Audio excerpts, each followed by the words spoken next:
అయ్యా వాళ్ళు కాశీ ప్రయాణం చేయబోతున్నారండి. అందులో వీళ్ళు ఇప్పుడు ఉన్నది రాజమండ్రి ఏరియా ఇంచుమించుగా. అక్కడి నుంచి ముందు మన శ్రీశైలం వెళ్దాం. అక్కడి నుంచి ఇది దక్షిణ కాశీ, ఇది చూసుకుని మన కాశీ వెళ్దామని శ్రీశైలం వెళ్ళారు. మల్లికార్జున స్వామిని సేవించుకున్నారు, భ్రమరాంబని సేవించుకున్నారు. అయ్యా అన్నీ అవుతున్నప్పటికీ అక్కడ శ్రీశైలం నమ్మకం చమకలతో మారుమోగిపోతుంది. శ్రీశైలం అపర కైలాసంలో ఉన్నది. తర్వాత అక్కడ జానపదులు కూడా చక్కగా పాటలు పాడుతున్నారు, కోలాట ఆడుతున్నారు, జానపదులు పాడుతున్నారు. తన్మయత్వంగా విన్నారు పాట. శ్రీశైలమల్లయ్యా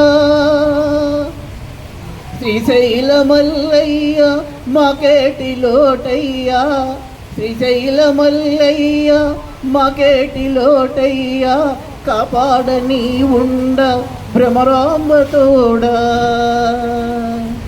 లింగాల గట్టులో స్నానాలు గాడేము, తెల్లవారక ముందే నీ కొండకొచ్చాము. మంత్రాలు తంత్రాలు మాకేటి తెలియవు, మంత్రాలు తంత్రాలు మాకేటి తెలియవు, సర్వేశ సర్వంబు నీవంటూ వచ్చాము. ఇంకా పాడుకుంటున్నారు. చాలా ఆనందంగా ఉంది. మనం వెళ్ళవలసింది చాలా దూరం ఉందని విడవలేక వెళ్ళారండి. అలా చాలా రోజుల పాటు, నెల రోజుల పాటు అలా తిరిగి నడిచి చివరికి మన కాశీనగరాన్ని చేరారండి. కాశీనగర విశ్వనాథుని దర్శించుకున్నారు. అందరినీ దేవుడిని అయిన తర్వాత అక్కడే ఒక మర్రి వృక్షం కింద ఆయన తపస్సు ప్రారంభం మొదలుపెట్టారు. తపస్సు చేశారండి శంకరుడి గురించి. అలాగా 40 రోజుల పాటు బ్రహ్మాండమైన తపస్సు చేశాడు ఆయన. అలవాటైంది. చేసేటప్పటికీ శంకరుడు ప్రత్యక్షమయ్యాడు. ప్రత్యక్షమై నువ్వుకండ మెచ్చుకున్నాను నీ భక్తికి, కోరుకో ఏం కావాలి అన్నాడు. స్వామి నేనే కోరుకోవాలా? అన్నీ తెలిసిన దొరవి, నీకు తెలీదా స్వామి? కాదురా, నువ్వు కొనుక్కో, నీ నోటితో నువ్వు కోరు అన్నాడు. అన్నప్పటికీ సంతానం గురించి తపస్సు చేశాను. సరే నీకు సంతానం మగ సంతానమే ఇస్తాను, కానీ నా మాట జాగ్రత్తగా విను. 16 సంవత్సరాలే ఆయుష్. మంచి కుర్రాడు, గుణవంతుడు, ధర్మవంతుడు, మీకు కుటుంబానికి పేరు తెచ్చేవాడు వాడు కావాలా? దీర్ఘాయుష్యుడు, దుర్మార్గుడు, భ్రష్టుడు, అలాంటి వాడు కావాలా? ఏం కావాలి అని అడిగాడు. శంకరుడు పార్వతితో కూడా వచ్చాడు. పార్వతి ఏంటది ఆ కండిషన్స్ ఏంటో అంటుంది ఆవిడ. నేనేమో ఊరుగా నువ్వు మాట్లాడు కూర్చో అన్నాడు. అని అప్పుడంగా ఈయనన్నాడు, మీరు ఏదో చిక్కు ప్రశ్న ఇచ్చేశారు, కొంచెం మా ఆవిడ ఉంది పక్కనే, కొంచెం మాట్లాడుకొస్తా అన్నాడు. సరే వెళ్ళు, పర్వాలేదులే నేను ఉంటాను వెళ్ళాను అన్నప్పటికి వాళ్ళిద్దరూ కొంచెం దూరంగా వెళ్ళి గుసగుసలు ఆడుకున్నారు. పార్వతీదేవి అంటుంది శంకరుడితోటి, ఏమంటే చూసారా వాళ్ళిద్దరు ఎలా మాట్లాడుకుంటున్నారో, భార్యాభర్తలు అంటే ఉండాలి, మంది ఎప్పుడు బయటకే, ఎప్పుడు ఒక ప్రైవసీ లేదు, ఏం లేదు, ఎప్పుడు మీ వాళ్ళతో ఉంటాం, చూడండి వాళ్ళు ఎలా మాట్లాడుకుంటున్నారు అని. సరేలేదు అవన్నీ ఇప్పుడు ఎందుకు సరే కానీ అన్నారు. వీళ్ళు వచ్చారు. వచ్చి నాకు దుర్మార్గుడు అని భ్రష్టుడైన కొడుకు ఎందుకు, అలాంటి కొడుకు వాడు కాదు, సంఖలో కురుపు అలాంటి కొడుకు అని చేత అలాంటి వాళ్ళు వద్దు, నాకు మంచివాడు 16 సంవత్సరాల వయసు అయినా వాడే ఇయ్యండి అని అడిగాడు. మంచి కోరికే కోరుకున్నావు, గుణవంతు, సరే చూద్దాం అన్నాడు. ఇంతట్లో ఈవిడంది మరుంధతి పార్వతీదేవి చూసి, అమ్మా ఎన్ని కష్టాలైనా భరించవచ్చు, ఎన్ని కష్టాలైనా భరించవచ్చు, ఎంత దరిద్రమైనా అనుభవించవచ్చు, కానీ పుత్రశోకం భరించగలవమ్మా కన్న తల్లి, నువ్వు కూడా కన్న తల్లివి కదమ్మా, నీకు తెలుసు కదా పుత్రశోకం ఎలా భరించగలవు. ఈయనేదో తెలియక ఈయనేదో అడిగాడు, ఆయన ఏదో ఇస్తున్నాడు, మీ ఆయన కొంచెం చూడమ్మా నువ్వు అన్నప్పటికీ ఆవిడ ఒక్కసారి సింహాది నంది మీదే ఉంది ఆవిడ, గమ్మున ఒకసారి కిందకి దూకి ఆయన ఆవిడ దగ్గరికి వెళ్ళింది. వెళ్ళి అమ్మా నువ్వు కంగారు పడకు, నారపోసినవాడు నీరు పోయిడా, ఈశ్వరుడి సంకల్పం ఎలా ఉందో ఎవరికి తెలుసు, అయినా నేను పక్కన ఉంటానులే, నీకేం పర్వాలేదు, నువ్వు ధైర్యంగా ఉండు, ఈ సంగతి మర్చిపో అని చెప్పి ఆవిడ చెప్పింది. శంకరుడు పార్వతి అంతర్ధానం అయిపోయారు. వీళ్ళిద్దరూ చాలా ఆనందంగా వెళ్ళారు. శంకరుడి యొక్క వరప్రభావం కదండి, ఆవిడ వెంటనే నెల తప్పింది. 10 నెలలు పూర్తయ్యేటప్పటికి బంగారం లాంటి కొడుకు పుట్టాడండి. బాలచంద్రుడిలా ఎదిగిపోతున్నాడు, మంచి వర్చస్సుతో ఉన్నాడు. కాలం అండి మన గురించి ఆగుతుందా? అలా అలా అలా అప్పుడే 7 సంవత్సరాలు అయిపోయింది. ఆ కుర్రాడికి ఒడుగు చేశారు. ఇప్పటికే తండ్రి దగ్గర కొన్ని అన్నీ నేర్చుకున్నాడు. సంధ్యావందనాలు లాంటిది, నమ్మకం చమ్మకం అవన్నీ నేర్చుకుంటున్నాడు. వాళ్ళంతా శివభక్తులు, నమ్మకం చమ్మకం కూడా అన్నీ వచ్చేసాయి. ఇలాంటి ఉంటుండగా ఒక రోజున వాళ్ళ ఇంటికి ఈ సప్తమహర్షులు వచ్చారు. ఈయన ఏం చేశాడంటే వాళ్ళందరికీ నీళ్లు వాటికి అన్నీ ఇచ్చిన తర్వాత ఈ కుర్రాడు చాలా ముద్దుగా చక్కగా ఉన్నాడు. వాడిని చూసి హే బాగున్నావా అని ఏదో చీట్లు వేశారు వీళ్ళు. ఆయన వచ్చి మార్కండే శర్మ అహంబో అభివాదయేత్ అంటూ అందరి పాదాలు వరుసగా పట్టుకున్నాడు.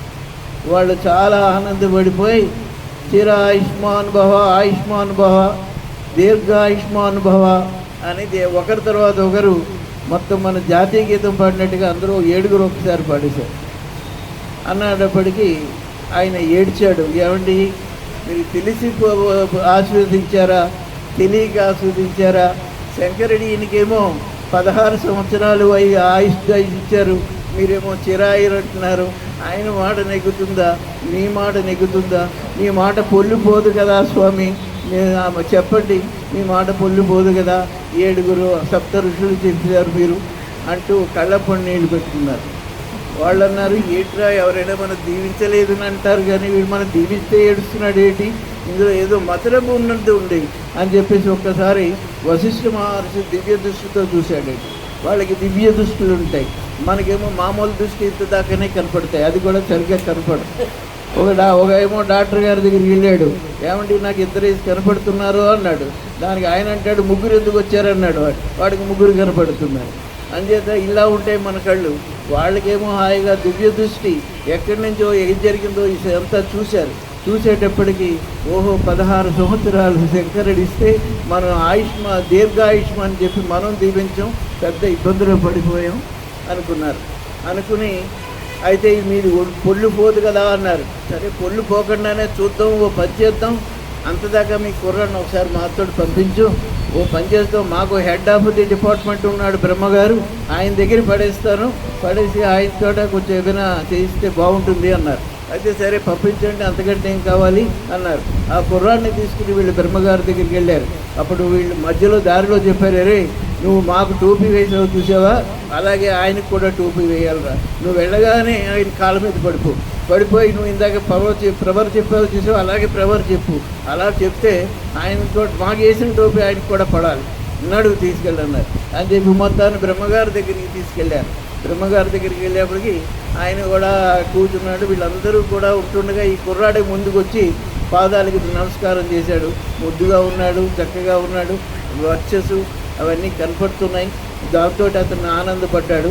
దాన్ని బట్టి ఇతను కుర్రాడు కూడా ప్రవర్ చెప్తూ మార్కండేయ శర్మ అహంబో అభివాదయేత్ అన్నాడేపటికి దీర్ఘాయుష్మాన్ భవ అన్నాడు.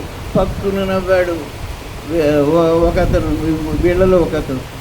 ఎందుకలా నవ్వారు, వెటకారంగా ఉందా, ఏమింది ఇందులో, ఏమింది అంత నవ్వొచ్చే పని ఏముంది అన్నప్పటికీ అయ్యా మేము చేసిన తప్పే మీరు చేశారు, అతనికి శంకరుడు 16 సంవత్సరాల ఆయుష్ ఇస్తే మీరు దీర్ఘాయుష్మాన్ భవ అన్నారు, అంచేతే మరి శంకరుడు మాట నెగ్గాలా మన మాట నెగ్గాలా అన్నప్పటికీ చంపేశారు, ఇదేం గొడవ అని చెప్పేసి ఇదేమో మన మాట నెగ్గాలి, మరి శంకరుడి మాట ఎలాగా, సరే ఓ పని చేయండి, ఇంకా వీడికి 7 సంవత్సరాలు, ఇంకా 16 సంవత్సరాలు కదా, ఇంకా 9 సంవత్సరాల దాకా ఉంది కనుక వీడికి ఇప్పటి నుంచి శివభక్తి ఇవన్నీ నేర్పించండి, మెల్లిగా వీడికి శివ పూజ చేయించడం, తర్వాత నమ్మకం చమ్మకంతో అభిషేకాలు చేయించడం, శివుడికి ఆరాధన అంతా చేయండి. ఈలోపుగా నేను కూడా ఒకసారి శంకరుడి దగ్గరికి వెళ్ళి ఏదో ఇలా జరిగిందండి, మరి ఎలాగోలా మీరు ఏదో చూడాలని చెప్పి ఆయనతో నేను మొరపెట్టుకుంటాను, సరే మీరు అందరూ అలా వెళ్ళండి అన్నారు. అన్నప్పటికీ ఇదంతా కూడా ఎవరు వినకూడదో వాడు విన్నాడు. ఎవరండి? నారద మహాముని విన్నాడు. వెంటనే వెళ్ళిపోయాడండి. ఎక్కడికి? యమధర్మరాజు దగ్గరికి వెళ్ళిపోయాడు. యమధర్మరాజుకి వెళ్ళేప్పటికీ అదంతా నరకం. అక్కడంతా కోయి తీ చేయి, ఎరే నూనె మరుగుతుందా, మరిగితే వేసేయి 10 మందిని, ఒకడొకడు కాదు, మనకి టైం సరిపోదు అంటున్నారు వాళ్ళంతా. అలా అన్నప్పుడు ఎరే కారం ఉందిరా, ఎరే పోసినప్పుడు కారం అవుతారా, ప్యాకెట్ సరిపోదు, 4 ప్యాకెట్ తీసేయి అంటున్నాడు వాడు. ఇవన్నీ తప్పించుకుంటూ వెళ్ళి మొత్తానికి యమధర్మరాజు దగ్గరికి వెళ్ళేటప్పటికి నారద మునీంద్రకి స్వాగతం సుస్వాగతం అన్నాడు. అవును, నువ్వు ఇబ్బందిలో పడుతున్నావు, నువ్వు ఎలాంటి వాడివి, నీకు ఎటువంటి కుట్ర కుళ్ళు తెలియదు, కానీ వాళ్ళందరూ కూడా కుట్ర పనిచేస్తున్నారయ్యా, నీకు పెద్ద ఇబ్బందే పెడుతున్నారు.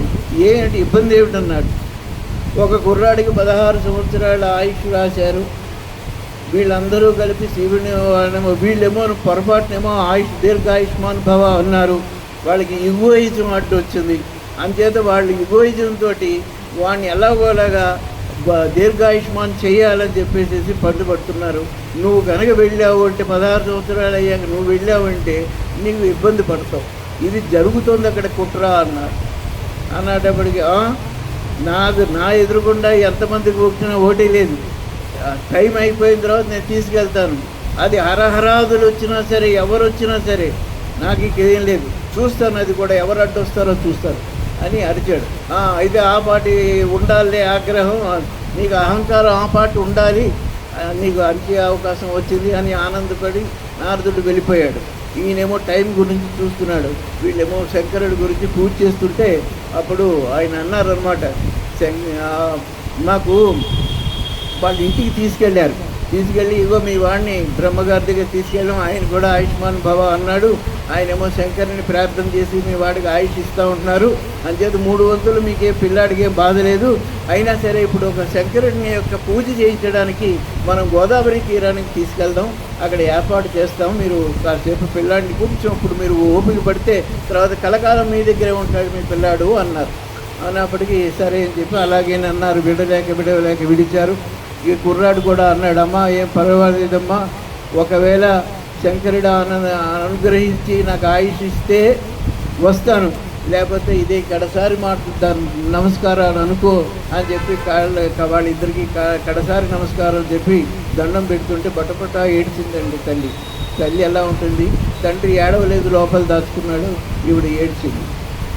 సరే మొత్తానికి ఏమైతేనే రాజమండ్రి దగ్గరగా అక్కడ ఒక శివలింగాన్ని తయారు చేసి అతను వచ్చిన ఆశ్రమంలో ఏర్పడి పూజ చేసుకునే విధానాలు చెప్పి కొన్నాళ్ళ పాటు 1-2 ఉండి అవన్నీ చేసి ఇలా చేసుకోమని చెప్పారు. ఇంకా రోజు వాడు నమ్మక జమకాలతో శంకరుడికి పూజ చేసుకుంటున్నాడు. అలా రోజులు గడిచిపోతున్నాయి. రోజు చక్కగా నమ్మక జమకాలతో చేస్తున్నాడు. नमः सोमाय च रुद्राय च नमः साम्राय च अरुणाय च नमः सिंहाय च पशुपतये च नमः उग्राय च भीमाय च नमो अग्रे वदाय च दूरे वदाय च नमो हन्त्रे च हनीयसे च नमो वृक्षेभ्यो हृकेशेभ्यो नमस्ताराय नमः शम्भवे च मयो भवे च नमः शङ्कराय च मयस्कराय च नमः शिवाय च शिवतराय च అని చెప్పేసి నమ్మక సమకాలతోటి అలా అభిషేకం చేస్తున్నారు. పూజ చేస్తాడు పువ్వులతోటి. ఓం నిధనపతయే నమ నిధనపతంతకాయ నమ ఊర్ధ్వాయ నమ ఊర్ధ్వలింగాయ నమ సువర్ణాయ నమ సువర్ణలింగాయ నమ దివ్యాయ నమ దివ్యలింగాయ నమ ఆత్మాయ నమ ఆత్మలింగాయ నమ జ్వలాయ నమ జ్వలలింగాయ నమ పరమాయ నమ పరమలింగాయ నమ అని అలా అభిషేకం పూజలు చేస్తూ శంకరుని ప్రార్థన చేస్తున్నారు. అయిపోతుందండి. సరిగ్గా 1 నెల రోజుల సమయం వచ్చింది. నారదుడు వచ్చాడు. ఇంకా ఉద్ధృత చేయాలి అని చెప్పి హెచ్చరించి వెళ్ళిపోయాడు. మొన్నటికి 1 రోజు, ఆ నెల కూడా అయిపోయిందండి. తెల్లవారితే 16 సంవత్సరాలు నిండిపోతుంది. ఆ రోజు మళ్ళా నారదుడు వచ్చాడు. నైనా ఇవాళ రాత్రి నువ్వు కళ్ళు మూస్తే ఇంకా నువ్వు కళ్ళు తెరవలేవు అని చెప్పి ఇవాళ రాత్రి కూడా నువ్వు కళ్ళు మూయడానికి వెళ్ళలేదు, శంకరునే ప్రార్థన చేసుకో అని చెప్పాడు. అలాగే కూర్చుని ప్రార్థన చేస్తున్నాడు శంకరుని గురించి.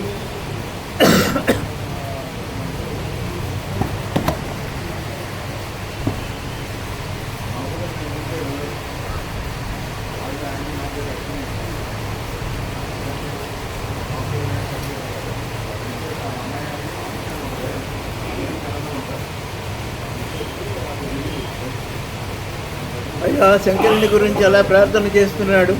ఇంతట్లోనేమో సరిగ్గా గడియలు వచ్చేసింది. గడియలు వచ్చేసేటప్పటికి 2 భటులను పంపించాడు యమధర్మరాజు. వాళ్ళు వచ్చారు. వచ్చేటప్పటికి అయ్యో కుర్రాడు ఎంత భక్తిగా ఉందో పాపం, ఎంతో ఆశ పెట్టుకున్నాడు. అయ్యయ్యో ఇప్పుడే వాడిని తీసేసేయాలి, పాపం మొగ్గలోనే తిప్పేయవలసి వస్తుంది అని బాధపడ్డారు కొంత. అయినా సరే మన డ్యూటీ మందిరా, మన చేతిలో ఏమున్నది అంటూ వాళ్ళు ముందుకు రాకపోయేటప్పటికి ఒక రకమైనటువంటి మంట చుట్టూరా తిరుగుతోందండి. శివలింగాను ఆ బాబు మార్కండేయుని ఆనుకుని అలా చక్రంలో జ్వాల తిరుగుతోంది, అగ్ని జ్వాల. వీళ్ళు దగ్గరికంటే వెళ్ళిపోయి ఒకసారి కోపంగా అన్నారు. వాడేం బెదరలేదు, తట్టుకోలేదు. ఆ తర్వాత బతిమాలు రారా నాన్న బాబు ముద్దులు పెట్టారు. ఏం చేసినా బతిమాలైనా ఏం చేసినా వాడు రాలేదు. చివరికి ఇంకేం లాభం లేదని చెప్పి వాళ్ళు వెళ్ళిపోయేటప్పటికి వాడు ఎడరా అన్నాడు ఆయన యమధర్మరాజు. అనేటప్పటికి మా వల్ల కాదండి, అక్కడ ఏమిటో పెద్ద మాకు చాలా చిత్రంగా ఉన్నది, ఏదో అగ్నిజ్వాల వెళ్ళిపోతుంది, కాళ్ళు పెట్టడానికి కూడా లేదు, చాలా ప్రయత్నం చేసాం, మా వల్ల కాలేదన్నారు. చేసి మీరు ఎందుకు పనిచేయరా, ఎన్నాళ్ళు ఉంచినా అంతే, మీకు ఓ చిన్న పిల్లాన్ని తీసుకురాలేదా, నేనే వెళ్తాను చూడన్నాడు అని చెప్పేసి యమధర్మరాజు పాసం తీసుకుని తన వాహనం దున్నపోతు ఎక్కి అతను వచ్చేస్తున్నాడు. వచ్చేసిన వెంటనే ఒక్కసారి శంకరుడు తపస్సు చేసుకుంటున్నాడు అతను. ఓం నమ శివాయ, ఓం నమ శివాయ, ఓం నమ శివాయ, అంతే, అదే మాట, అదే మంత్రం చేసుకుంటున్నాడు. అలా వీడిని చూశాడు, యమధర్మరాజు చూశాడు ఒక్కసారి. ఇంకా వాయిస్ పెంచేసి శంకరుని ఇలా లింగాన్ని చుట్టేసుకుని ఓం నమ శివాయ, ఓం నమ శివాయ, పాహిమాన్ శంకర, పాహిమాన్ శంకర అంటూ ప్రార్థన చేస్తున్నాడండి. ఇంతట్లోనేమో వాడు వచ్చేసేటప్పటికి వీడు వాయిస్ పెంచారు. జటాకటాక్ష సంభ్రమ భ్రమన్నిలింప నిర్జరీ విలోల వీచి వల్లరి విరాజమానమూర్తిని దగద్దగద్దగజ్వలాట పట్ట పావకే కిశోర చంద్రశేఖరే రతి ప్రతిక్షణం మమా ప్రఫుల్ల నీల పంకజ ప్రపంచ కాలమప్రిభ విలంబి కంఠకందలి రుచి ప్రబద్ధ గంధరం స్మరచ్చిదం పురచ్చిదం భవచ్చిదం మకచ్చిదం గజచ్చిదంతగచ్చిదం తమంతగచ్చిదం భజే అకర్వ సర్వమంగళ కళాకదంబ మంజరి రసప్రవాహవాహిని విజృంభణ మధురతం స్మరాంతకం పురాంతకం భవాంతకం మకాంతకం గజాంతకాంతకాంతకం తమంతకాంతకం భజే జయస్వర ప్రవిక్రమ భ్రమద్భుజంగమస్వసద్వినిర్గమక్రమస్ఫురత్ కరాలపాలహవ్యవాట్ ధిమి మృదంగ తుంగ మంగళ ధ్వనిక్రమ ప్రవర్తిత ప్రచండ తాండవ శివా శివా అని అరిచిస్తున్నాడండి. అడిలిపోయాడు ఇతను. ఎలాగే కుర్రాన్ని తీసుకురావాలి, అయినా తీసుకొద్దాం అని చెప్పేసి, నాయన 16 ఏళ్ళు నీ ఆయుష్ అయిపోయినది, వచ్చేయాలి నాన్న, చావు గురించి భయపడక్కర్లేదు, ఇదో చిరిగిన చొక్కా తొడుకుని ఇంకో కొత్త చొక్కా తొడుకున్నట్టే చావు అంటే, దాని గురించి అంత భయపడకూడదు, వచ్చేయి నాన్న అన్నాడు. ఇతను అన్నాడు, నాకు చావు అంటే భయం లేదు, నీ అరుపులకి నీ దానికి కూడా నాకేం భయం లేదు, వేడి నీళ్ళకి ఇళ్ళు కాలుతాయా అంచేది నీ అరుపులకి దానికి నాకేం భయం లేదన్నాడు. నాకు చావు అంటే అసలు భయం లేదన్నాడు. మరి ఎందుకు అన్నాడు. నా కర్తవ్యం నిర్వర్తించుకోవాలి, కొడుకుగా పుట్టాను, నాకు బాధ్యత ఉంది, పితృ రుణం తీర్చుకోవాలి, మాతృ రుణం తీర్చుకోవాలి, దైవ రుణం తీర్చుకోవాలి, ఇవన్నీ తీర్చుకోకుండా నా జన్మ నేను వదులుకోలేను, అందుకని నా శంకరుడిని ప్రార్థిస్తున్నాను, నా శంకరుడు వచ్చేదాకా నేను నీకు రాను అన్నాడు. రాకపోతే వేస్తా ఇది అన్నాడు. నువ్వు వేసినా ఏం చేసినా నీ ప్రయత్నం నువ్వు చేసుకో, నేను రానన్నాడు. అన్నప్పటికీ ఆయన ఎన్ని చెప్పినా నేను చాలా ముఖ్యమైన పూజలో ఉన్నాను, నన్ను మాత్రం నువ్వు డిస్టర్బ్ చేయకు, నీ ఇష్టం నువ్వు చేయగలుగుతుంది చేసుకో అన్నాడు. అంత ఇదా అని చెప్పేసి ఆయనకి అహంకారం వచ్చేసింది, ఎక్కడ లేని అహంకారం. పాసం వేసాడండి. వేసేటప్పటికీ వెంటనే తనకే వచ్చి తగిలింది. మళ్ళా కోపంగా గిరగిరా తిప్పేసి మళ్ళా వేశాడు. అతను మార్కండేయుడు శంకరుని లింగాన్ని ఆనుకుని కూర్చుని ఉన్నాడేమో, రెండింటికి కలిపి పడిందండి. పడ్డేటప్పటికి పగిన లాగుతున్నాడు, రావటం లేదు, గట్టిగా లాగేటప్పుడు ఒక్కసారి శివలింగం పగిలిపోయింది. మహిళలోంచి శంకరుడు, పార్వతి, మిగతా అందరు దేవతలతోటి, నంది భృంగి పరివారంతో శంకరుడు ప్రత్యక్షమయ్యాడు. ఒక్కసారి వాడిని యమధర్మరాజుని శూలం తీసుకుని ఒక్కటే ఒక్క పోటు పొడిచాడండి. వాడు దాని పేరేటి దున్నపోతు మీదే ఉన్నాడు కదా, ఆ దున్నపోతు మీదే పడిపోయాడు. ఆయన వాహనం దున్నపోతు, అది కూడా చాలా స్థిర ప్రజ్ఞ ఉంటే దున్నపోతు అంటే నీకు ప్రైమ్ మినిస్టర్ కారు రాని, ఎవరి కారు రాని, అది మాత్రం కదలదు. మళ్ళీ వాడు దిగి తోయవలసిందే, తప్పించుకోవాల్సిందే. అటువంటి స్థిరప్రజ్ఞమైంది, అది కదలలేదు. కానీ దాని మీదే పడిపోయాడు ఇతను యమధర్మరాజు. దేవతలందరూ కూడా, శివుడు మాత్రం ఆగ్రహంగా ఊగిపోతున్నాడు. కానీ అతని కేసు చూసి ఎలా ఉన్నాడు, ఇతని కేసు ఇలాగ ఆయుష్ అని చెప్పి ఆశీర్వదిస్తూ ఉంటాడు. ఇంతట్లోనేమోను అందరూ కలిపి, ఏమండి మీరు కొంచెం శాంతించాలి, అలా ఆయన అతను ధర్మం అతను చేశాడు కదా అన్నప్పటికీ వినలేదు. ఇంకా అలా ఆగ్రహంగా ఉంటేనే మార్కండేయుడే అన్నాడు, స్వామి క్షమించాలి, తెలియక ఎవరో జరిగిన ఉండాలి, నువ్వు ఇంత ఆగ్రహం ఉంటే ఈ లోకాలు నిలుస్తాయి, నీకు కోపం వస్తే తెల్లవారు నా ప్రభువు లోకంపు నీ కోపంపు నీకుండినని అన్నట్టు, నువ్వు కోపడితే ఇంక గ్రహాలు తిరుగుతాయా అని చేత నువ్వు శాంతించు స్వామి అని ప్రార్థన చేసేటప్పటికీ స్వామి మామూలుగా శాంతమూర్తి అయ్యాడు. అతన్ని ఒక్క శూలంతో, ఒక్క పోటుతో చంపాడు, కంటి చూపుతో బతికించాడు. లేచి కూర్చున్నాడు. అతను లేచి కూర్చున్న తర్వాత ఇంకా ప్రార్థన లేదు, ఏం లేదు, ఇలా చూస్తున్నాడు. ఏంట్రా చూపు, ఏంటి అన్నాడు ఈయన. అన్నప్పటికీ నాకేం అర్థం కాలేదండి, నా విధి నిర్వహణ నువ్వు 16 సంవత్సరాలని చెప్పి ఇచ్చావు, నేను 16 సంవత్సరాలు వచ్చాక చేశాను, నా విధి నిర్వహణలో మీరు ఇలా అడ్డు తగిలితే నేను ఇంక ఉద్యోగం చేయలేనండి, నాకు సెలవు ఇప్పించండి, నేను పోతాను, నా విధి నిర్వహణలో మీరు ఇలా అడ్డు తగిలితే ఎలాగా అన్నప్పటికీ ఏమిట్రా నీకు ఏం అర్థమైంది, మీరందరూ కూడా నా మాయలో పడిపోయారా, నేను వాడిని అడిగింది ఏంటంటే ఉట్టి అడిగాను, అతని ఉద్దేశం ఏమిటని, నీకు ఏ కొడుకు కావాలి అని అడిగాను, వాడు ఉద్దేశం చెప్పాడు అంతే. అంతేగాని నేను 16 సంవత్సరాల కొడుకు ఇస్తాననేం లేదు, వాడికి ముందే నేను చిరాయుషు అనేటువంటి కొడుకు కావాలనే ఇచ్చాడు. 16 సంవత్సరాలు కూడా నా 16 సంవత్సరాలు వయసు, నాకు 16 సంవత్సరాలు రావాలంటే ఎంతమంది బ్రహ్మలు మారాలి, నీలాంటి యమధర్మరాజులు ఎంతమంది మారాలిరా. అంతేది అతను చిరంజీవి. అతను పైగా ఇంకోటి ఏంటంటే చిరంజీవి అయ్యి ఏదో గడ్డాల మీసాలతో ఒలిగిపోతూ ఉండదు కాదు, ఎప్పుడూ కూడా 16 సంవత్సరాల వయసులోనే ఉంటాడు ఇతను. ఎన్నేళ్ళు ఉంటాడు ఇతను. అది నేను అతను ఇచ్చినది మీరు అర్థం చేసుకోకుండా తప్పు చేసావు అన్నాడు. ఈసారి కొంచెం ఆలోచించి చెయ్యి, ఏదైనా అప్పుడు ఋషులు వాళ్ళు ఇంతమంది చెప్పినప్పుడు కొంచెం తేడా ఉందని చెప్పి నాకు ఒకసారి కనపడచ్చు కదా, మరి మామూలు విషయాల్లో కాదు కదా అన్నాడు. అందరూ కూడా నన్ను మన్నించండి అన్నారు. ఆ తర్వాత వాళ్ళు అందరూ తల్లిదండ్రి కూడా అందరూ సంతోషంగా ఉన్నారు. శంకరుని అందరూ కూడా ఇలా మంగళ శాసనం చేస్తున్నారు. పార్వతీ వల్లభాయ నంది భృంగి సేవితాయ ఆనంద తాండవాయ అమిత మంగళం కార్తికేయ గురువరాయ కామితార్థదాయకాయ శ్రీగిరివాసితాయ చారు మంగళం మహామహిమాన్వితాయ మదన దేహ దగ్ధకాయ మేరుశృంగాగ్రాయ మహిత మంగళం స్వస్తి.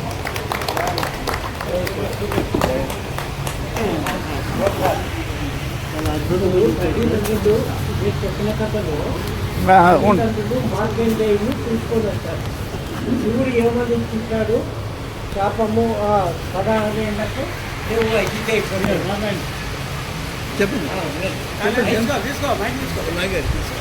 చెప్పండి. నేనేమన్నాడు, శివుడు శాపం 16 ఏళ్లకు బాబు అవుతాడు అన్నాను. అయితే ఎవరు వచ్చినారు, తపస్సు చేయడానికి ఎవరు వచ్చినారు? మార్కండేయుడు అక్కడికి వచ్చినాడు సార్. కరెక్టే, మంచిదే, సంతోషమే. తపస్సు ఎవరి గురించి చేసినాడు? ఇది తపస్సు చేసింది మార్కండేయుడు తండ్రి మృకండు తపస్సు చేశాడు. తండ్రి మృకండు చేశాడు, శివుడి గురించే చేశాడు. చేసినాడు. శివుడే వచ్చాడు, ఆ, ఏం కావాలని అడిగాడు. ఆ. నాకేమో సంతానం కావాలన్నాడు. అవు. సరే నీకు సంతానం ఇస్తాను, అయితే 2 కండిషన్లు పెట్టాడు. అవు. ఒకటి 16 ఏళ్ళు ఆయుష్ ఉండి ఆ. మంచి గుణవంతుడు కావాలా, లేదా చిరాయుషుడై దుర్మార్గుడు కావాలా అని అడిగాడు. అదంతా అర్థమైంది సార్. ఆ. నేను అడిగే పాయింట్ అది కాదు. మార్కండేయుడు ఇలా అంటే యమునితో కొట్లాడుతున్నాడు. అయ్యా నువ్వు నేను శివుని గురించి ప్రార్థన చేస్తుంటే నువ్వెందుకు తీసుకుపోతావు అంటే శివుడు ఏమన్నా అడుగుతున్నా. శివుడు తర్వాత వచ్చాడండి, అలా ఈ కన్వర్జేషన్లో రాలేదు. శివుడు యమధర్మరాజు పాసం వేశాక అప్పుడు శివుడు వచ్చాడు. శివుడు వచ్చిన తర్వాత ఇంక శివుడు అయిన డిస్కషన్ ఏం లేదు, శూలం వేసేసాడు. శూలం వేసిన తర్వాత అప్పుడు వాడు బతికిన తర్వాత అడిగాడు, నా విధి ధర్మాన్ని నేను చేశాను కదా, నువ్వెందుకు అలా నన్ను చేశావు అని అడిగాడు. అడిగితే ఆయన ఏమన్నాడంటే, నువ్వు అర్థం చేసుకోలేకపోయావు, నేను ఊరికే వాడిని అడిగాను అంతే, ఏం కావాలని అడిగాను, వాడు ఉద్దేశం చెప్పాడు అంతే, కానీ నేను ఇవ్వడమే అతనికి చిరాయుష్ ఇచ్చాను, నువ్వు అర్థం చేసుకోలేకపోయావు, నా మాయలో పడ్డావు, నువ్వు అర్థం చేసుకోలేకపోయావు, నా మాయలో ఈ ఋషులందరూ పడ్డారు, బ్రహ్మగారు పడ్డాడు, నువ్వు పడ్డావు అన్నాడు. Thank you.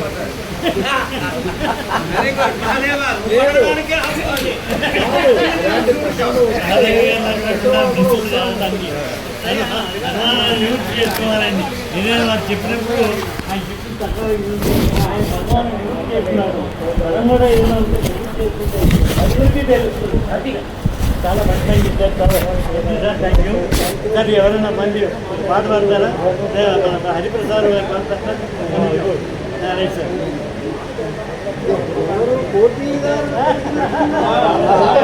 నచ్చింది సార్, నచ్చింది ఇది.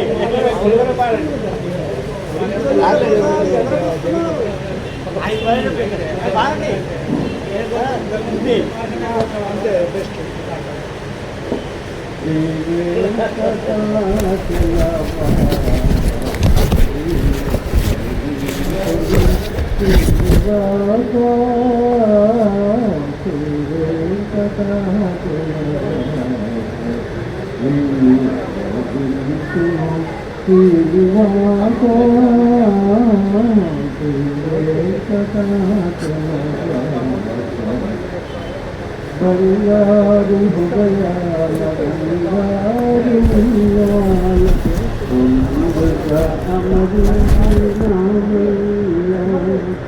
బంగారు హృదయాల బంగారు ఉయ్యాల పొందుగా అమరునామయ్యా. ఆ ఊయలలోన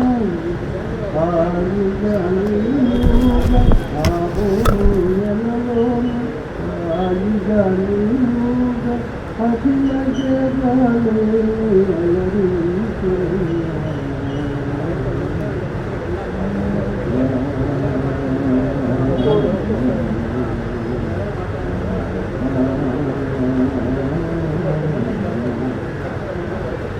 వరములను సగి తిరులని కురిపించి కరుణామయుడవు నీవున్న కథను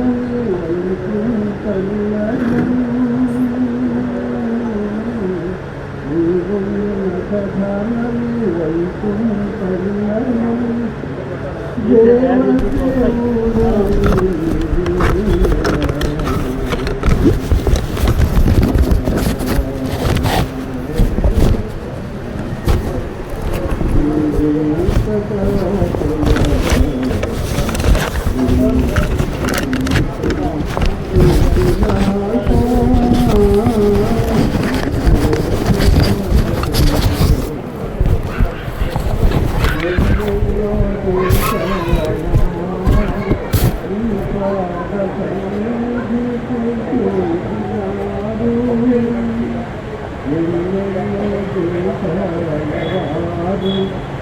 పాద సన్నిధి చేసినారు ఓయని ఓయని పలికే కులదైవము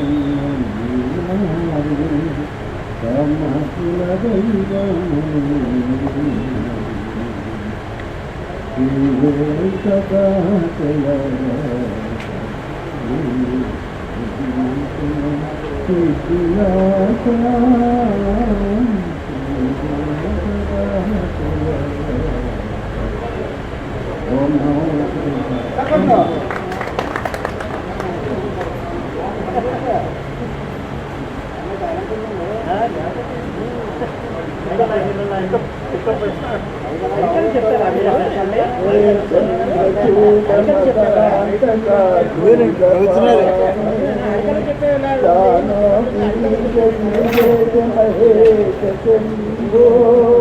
हे पार्वती हृदय वल्लभा चंद्रमौले भूतादिपा प्रमथनाथ गिरीशशाख नमो भूतनाथ नमो देवदेवा नमो कष्टपाला नमो दिव्यतेजा नमो भूतनाथ नमो देवदेवा नमो भक्तपाला नमो दिव्यतेजा नमो भूतनाथ भववेदसारा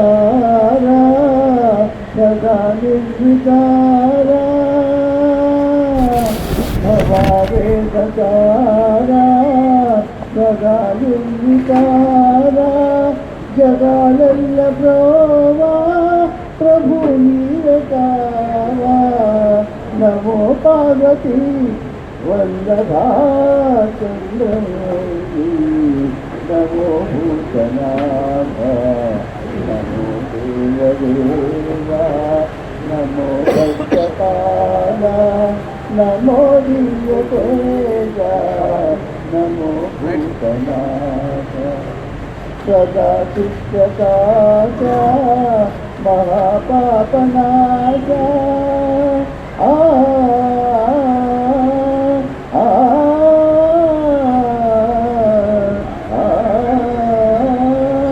सदा शिष्यकाचा महापापनाचा साधी विश्वनाथा दया सिंधुनीरे नमो पार्वती वल्लभा नीलकंठा नमो भूतनाथ नमो देवदेवा नमो भक्तपाला नमो दिव्यतेजा नमो भूतनाथ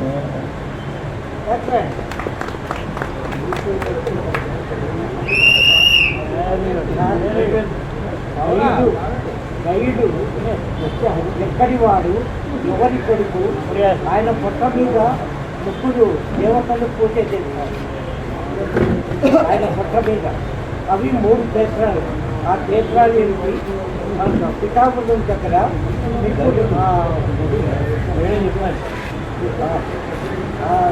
పిఠాపురం దగ్గర ఒక గుడి ఉంది ఆ గుడి నాకైతే తెలియదు కానీ రైట్ ఆయన ఎవరి కొడుకు ఎందువలన ఆ దేవాలయం ఏర్పడింది ఓటు తక్కువ మీకు తెలుసా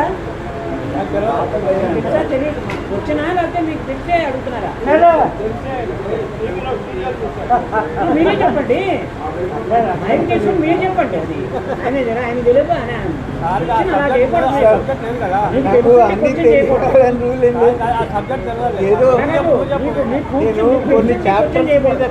మీరే చెప్పాలి అందరూ వింటారు కదా మీరు చెప్పండి చెప్పాలి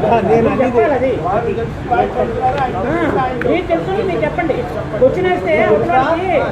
కూర్చునేస్తే అవతల వాళ్ళకి ఇబ్బంది ఇది ఉంటుందండి నాకు తెలిసిన చెప్పండి చెప్పండి నెక్స్ట్ కార్యక్రమం ఈరోజు అయిపోతుంది చెప్పండి ఆ సబ్జెక్ట్ ఏదో కొన్ని టాపిక్స్ మీరు చెప్పేది మీరు ప్రిపేర్ అయ్యి వచ్చారు అట్లా అన్నీ మనకు తెలవాలని లేదు కదా లక్ష్మణ గారు చెప్పగలుగుతారా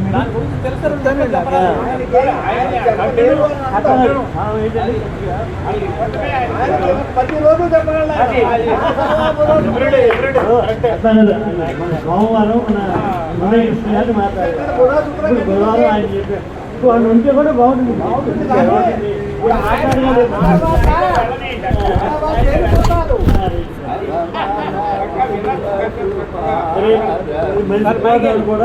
మన లక్ష్మణ గారు మాట్లాడతారు. రెండోది భాగవత ప్రశ్నావళి అని చెప్పి నేను చిన్నగా కొన్ని ప్రశ్నలు తయారు చేస్తున్నాను. రోజుకో 10 ప్రశ్నలు మీకు పంపిస్తాను. అంటే ఆన్సర్ కూడా పంపిస్తాను. మీరు చదివి ఉంచుకోండి. తర్వాత కొనాలికి మన ఊరి పేరు మళ్ళీ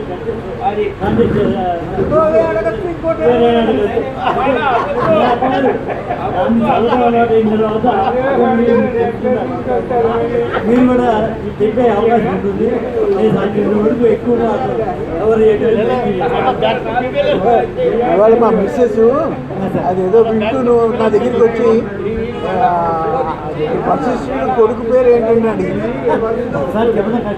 నాకు ప్రశ్న పెడితే అందుకే టైం సరిపోతుంది. ఎందుకంటే రాబోయే కథలన్నీ పెద్ద పెద్ద కథలు ఉంటాయి. కనీసం అరగంట నుంచి 40 నిమిషాలు చేసుకుంటే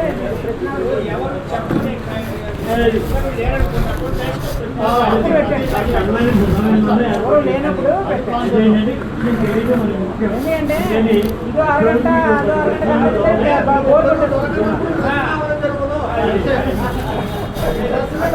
దాంట్లోనే అడగబడదు. అందరూ గట్టి పెట్టగలవారు.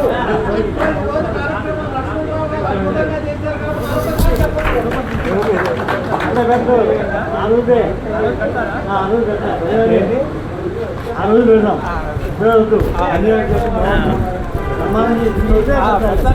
తప్పకుండా దాన్ని అందరూ చెప్తున్నాను. మీకు ఇక్కడ పెట్టాం కానీ పెట్టిన వెంటనే నేను పెడుతున్నాను. అదే ఇక్కడ చదివినప్పుడే నేను చూస్తున్నాను. అంటే సార్ అన్ని టాపిక్స్ నేను మాట్లాడలేదు. కొన్ని ప్రిపరేషన్ ఉన్నాయి. అది మట్టికే ఉంటాయి. మిగతావి ఈ లెవెల్లో అన్ని ఈ లెవెల్లో ఉండాలని ఏదో ఒకటి 10 నిమిషాలు మాట్లాడతాను. 2 మాటలు 3 గద్యాలు పాడాలి.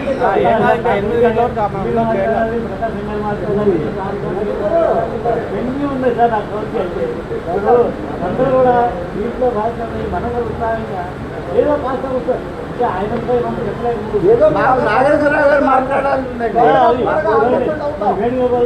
లేదా మీరు ఫ్రైడే ఇలాగ అందరికీ మాట్లాడడానికి పెట్టుకుంటే బాగుంటుందేమో. అందరూ ఒకేసారి అంటే విడివిడిగా అది ఒక రోజు అదే మాట్లాడాలి. నా కోరిక నేను మాట్లాడుతాను తప్పకుండా. నేను ఒక రోజు గురించి మాట్లాడటానికి సిద్ధపడుతున్నాను. గోత్రం గారి గురించి ఒక 10 నిమిషాలు అయితే నేను ప్రిపేర్ అయ్యి వస్తాను. అయితే దానికన్నా ముఖ్యమైన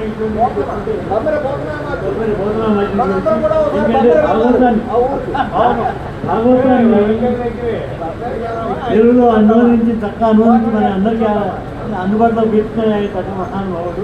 ఆయన అయితే మీరు దయచేసి సభ్యులందరూ 6:30కి ఇక్కడ వచ్చి ఏర్పాటు చేయండి. డేట్ వస్తుంది. లేట్ అయిపోయింది, టైం అయిపోయింది. మీరు రావడం 6:30కి వస్తే 7:30కి అయిపోతుంది. అదే ఏదైనా సరే ఏం చెప్పినా ఆ సారి లేదు.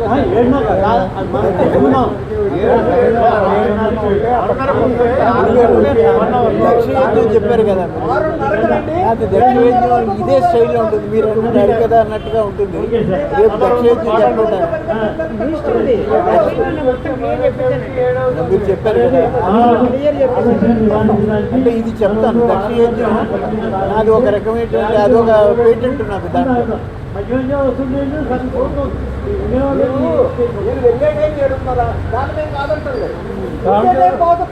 అది కాదు దక్షిణ చెప్తానండి.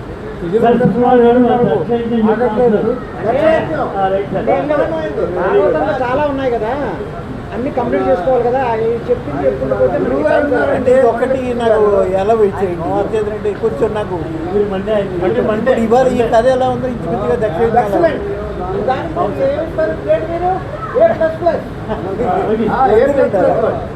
సరదాగా చెప్పుకున్నదే కదా ఇప్పుడు మనం ఏంటంటే ప్రస్తుతానికి 8, 1, 2 మన కొత్త ఇది ఒక్కటి నాకు అలాగే సార్ వెరైటీగా ఉంటుంది. ఆయన చెప్పదలుచుకుంది ఆయన దాని మీద మాకు డిమాండ్ నాకు అది పేటెంట్ అది అది విన్నాం అది విన్నాం ఎక్కడైతే జరుగుతారో అక్కడ కుదురుతారు ఇక్కడ భాగవతం అన్ని కూడా జరుగుతూ ఉంటాయి. సరే సార్ ఈ కోడి కార్యక్రమం మరి ముగింపు చేసుకుందామా రైట్ మమ్మల్ని విధులు కూడా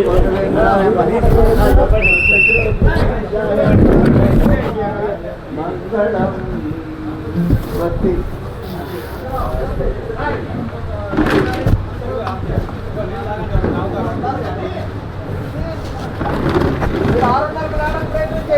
అది 6:30కి వస్తే గొడవ ఉంటుంది అప్పుడు గురువు అనుకోవాల్సిన పని లేదు.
అర్జెంట్ అయితే బెల్ బటన్ అన్నమాట.